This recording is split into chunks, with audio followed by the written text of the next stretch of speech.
कैसे हैं मेरे प्रिय भाई और बहनों, आप सभी को मेरे ओर से जय यीशु।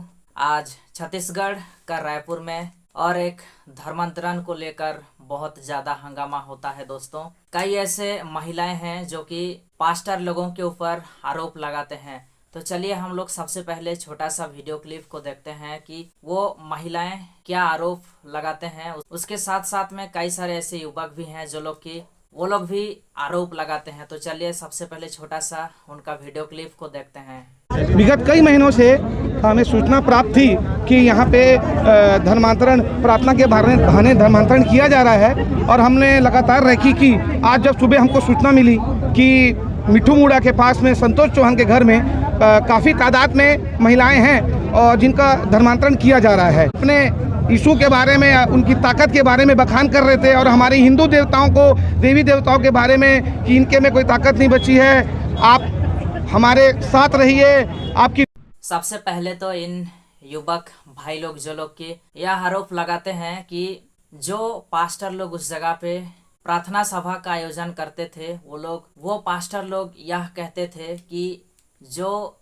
हिंदू भाई लोगों का देवी देवताएं हैं उनके अंदर में और ताकत नहीं रहा, उनके अंदर में और पावर नहीं रहा। दोस्तों, आप लोगों को मैं इस वीडियो के माध्यम से यही कहना चाहता हूं कि आप लोग अच्छी तरह से जानते हैं जो कोई भी व्यक्ति आरोप लगाता है, सबसे पहले तो उसको अच्छा से पता नहीं होता है कि क्या हुआ है क्या नहीं, उस घटना के बारे में या फिर उस जगह पे क्या चल रहा था उसको भी पता नहीं है। लेकिन फिर भी वो लोग सबसे पहले झूठा आरोप लगाते हैं। तो लेकिन हम सभी को जानते हैं दोस्तों कि कोई भी पास्टर या फिर प्रीचर हो या फिर कोई भी प्रचारक हो, ऐसा कभी वो नहीं कहेगा दोस्तों, क्योंकि हमारा परमेश्वर ने कहा है कि मैं प्रभु तुम्हारा परमेश्वर हूँ, मेरे को आराधना करना, मेरे को छोड़ के और किसी को नहीं। अर्थात बस आप लोगों को इतना में ही समझना होगा कि सिर्फ परमेश्वर को ही आराधना करना है। जो लोग यीशु मसीह के ऊपर विश्वास करते हैं, हम उन लोगों का बात कर रहे हैं दोस्तों। लेकिन हमारा मकसद ये नहीं है कि किसी दूसरों का धर्म का विश्वास को लेकर या फिर आस्था को लेकर ठेस पहुंचाना है, ऐसा बिल्कुल मकसद नहीं है दोस्तों। हमारा धर्म जो सिखाता है हम उसको कहेंगे, बस उतना ही काफ़ी है। लेकिन परमेश्वर ने कभी वचन में कहीं पे भी ये नहीं कहा कि जो हिंदू भाई बहन लोगों का जो देवी देवता हैं उनको आराधना नहीं करना, है ऐसा कहीं बिल्कुल नहीं कहा है, नाम नहीं लिया है दोस्तों। लेकिन परमेश्वर ने इतना सिर्फ कहा है कि मैं प्रभु तेरा परमेश्वर हूँ, अर्थात मेरे को आराधना करना, मेरे सिवाय और किसी को नहीं। ये हमारा विश्वास है और हमारा परमेश्वर का कहना ऐसा है दोस्तों। इसी से ही आप लोगों को समझना होगा। लेकिन जो लोग आरोप लगाते हैं, शायद उन लोगों को सबसे पहले अच्छा से जांच करना चाहिए, प्रूफ उनके पास होना चाहिए, फिर आरोप लगाना चाहिए दोस्तों। और जो कोई भी व्यक्ति, यदि जो प्रीचर या फिर कोई भी पास्टर होते हैं, यदि गलती से ऐसा प्रचार करते वक्त ऐसा कहते हैं, इस वाक्य या फिर इस वचन को लेकर ऐसा कुछ कहते हैं कि दूसरों का जो भावना है उसको ठेस पहुंचता है, तो बिल्कुल गलत है दोस्तों। वो प्रचार करने का जो तरीका है वो बिल्कुल गलत है। आपका ये गलत प्रचार करने का तरीका के वजह से कोई व्यक्ति या फिर कोई भाई बहन यदि परमेश्वर के बारे में जानना चाहता है, जानने के लिए आया होगा, वो उस जगह को छोड़ के चला जाएगा, क्योंकि वो परमेश्वर के बारे में नहीं जानता है। यहाँ धर्म परिवर्तन करवा रहे थे वार्ड में, और कई जने के हाथ में संदेश भी भेजे थे कि सुशीला आंवड़े को भी बोलो कि यहाँ आए प्रार्थना करने के लिए, अच्छा होता है, बच्चे लोगों का नौकरी लगेगा करके।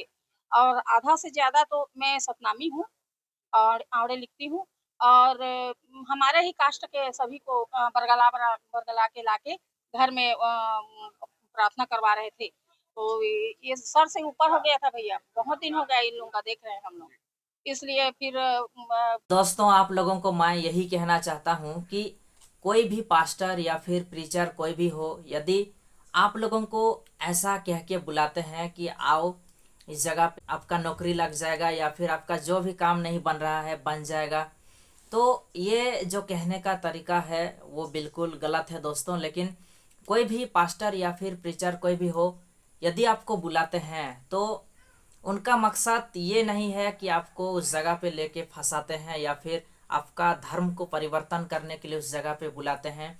ऐसा बिल्कुल नहीं है। यदि वो लोग आपको बुलाते हैं तो आपका भलाई के लिए ही बुलाते हैं, क्योंकि आप आज के समय में हताश हैं, निराश हैं, बोझ से दबल हैं।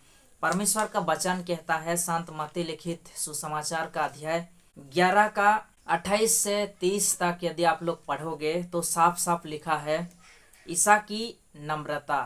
थके मंदे और बोझ से दबे हुए लोगों, तुम सभी मेरे पास आओ, मैं तुम्हें विश्राम दूंगा। मेरा जुआ अपने ऊपर ले लो और मुझसे सीखो, मैं स्वभाव से नम्र और विनीत हूँ। इस तरह तुम अपनी आत्मा के लिए शांति पाओगे, क्योंकि मेरा जुआ सहज है और मेरा बोझ हल्का। आज के समय में कोई व्यक्ति, कोई एक काम करने वाला व्यक्ति काम कर कर के जितना थकान महसूस नहीं करता है, उससे ज़्यादा वो उसका जिंदगी को लेकर जितना परेशान रहता है, या फिर उसका समस्याओं को लेकर जितना परेशान रहता है, उससे वो और ज़्यादा थकान महसूस करता है। तो इसलिए परमेश्वर का वचन कहता है, मेरे पास आओ। आज यदि कोई पास्टर या फिर कोई भी प्रीचर आपको बुलाते हैं तो इसीलिए बुलाते हैं ताकि आपका जो भी काम है, आप जिस काम को लेकर आप थकान महसूस करते हैं, परेशान हैं, बोझ से दबे हुए हैं, आप लोग यदि परमेश्वर के पास जाओगे तो आपका विश्वास ही आप लोगों को उससे उद्धार करेगा और आपको एक नया जीवन प्रदान करेगा, आपको एक सफलता की दिशा में ले जाएगा, आपको सफलता मिलेगी। दोस्तों, जो कोई भी व्यक्ति यदि जाते हैं उस जगह पे, सबसे पहले तो परमेश्वर के बारे में जानना चाहिए, वचन को सुनना चाहिए, समय देना चाहिए, क्योंकि कुछ भी चीजें ऐसे ही नहीं मिल जाता। आपका विश्वास तब बढ़ेगा जब आप लोग वचन को सुनोगे, परमेश्वर के बारे में जानोगे।